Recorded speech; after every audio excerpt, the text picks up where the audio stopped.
We're back with Judge Joe Brown. The plaintiff in this case says he is still madly in love with the defendant.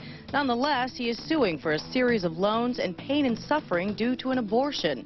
The defendant is countersuing for harassment.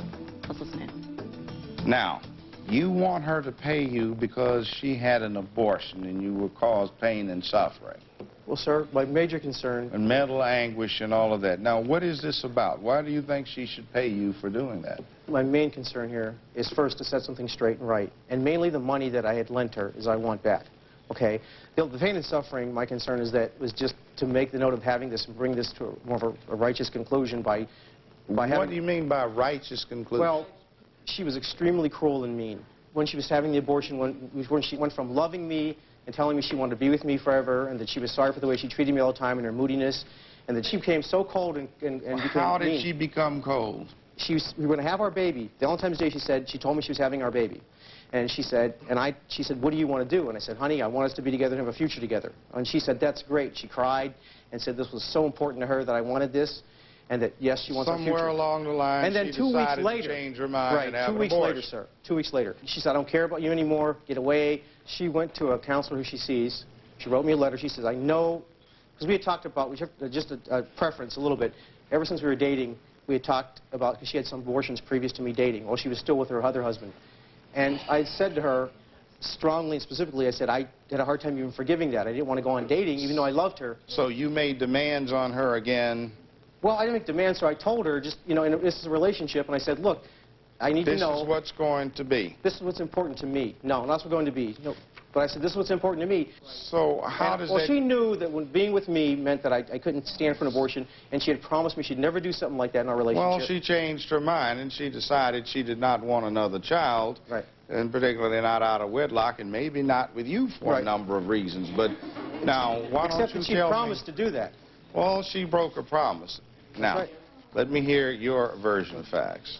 The thing about the abortion and that I promised him I wouldn't have one while I was dating him, it was after we broke up anyway, so I did keep my promise. It's just kind of strange, these things about it. He's always demanding, setting certain principles down. Tell me about that.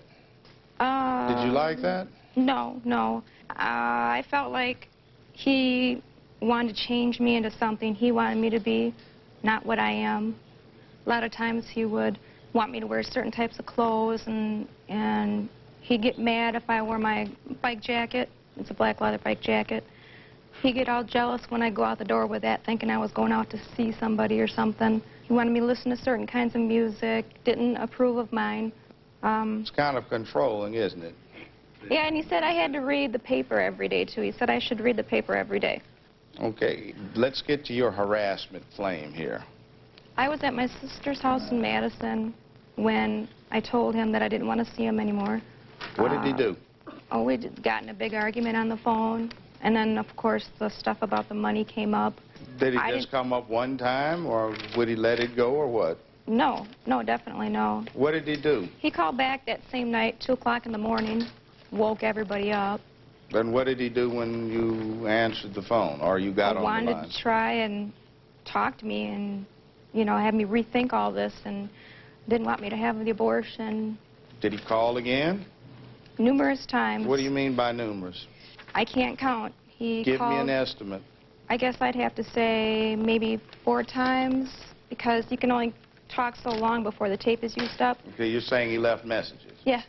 I told him not to call me. He called my relatives and tried to talk to them, and... How long did this go on? About a month and a half, 2 months. You advised him not to call, is that right? I went to the police. I've got the report right here. Well, how long had this gone on before you went to the police? I think 2 weeks, maybe a little longer. I was going to kind of wait it out. Then he was still calling one of my co-workers. He stopped in at work and demanded to see Rhonda so he could give her this letter. Would not leave until she came out. And the letter you have? I don't. I gave everything back to him. The real important thing here, sir, is, and I know you're saying, well, it's harassment or I'm controlling. It wasn't that way at all, sir. One of the most poignant times was an example. We were laying in bed together, and I said, you know, this is really hard. I didn't trust anyone for a long time. And I said, tell me, you know, do you want a long-term relationship with me or not? If you want me to leave now, that's fine. I said, please tell me now. If you're uncomfortable, if you don't want to be with me forever, just tell me. She was more than willing to express deep love and desire to be with me forever. But have you ever considered that maybe if you go overboard, you may not only defeat your purposes, you may actually turn someone against you?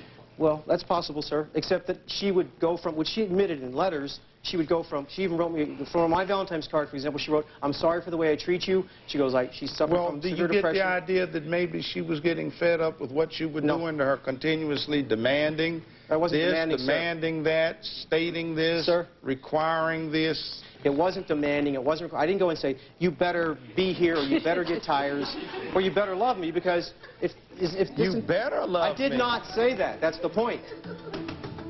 Judge Joe Brown continues after this. Did you do this kind of thing to her on a regular basis and belabor points like this? Did he do that? Endlessly talk on and on. Have you ever heard the words anally retentive? Yes, sir.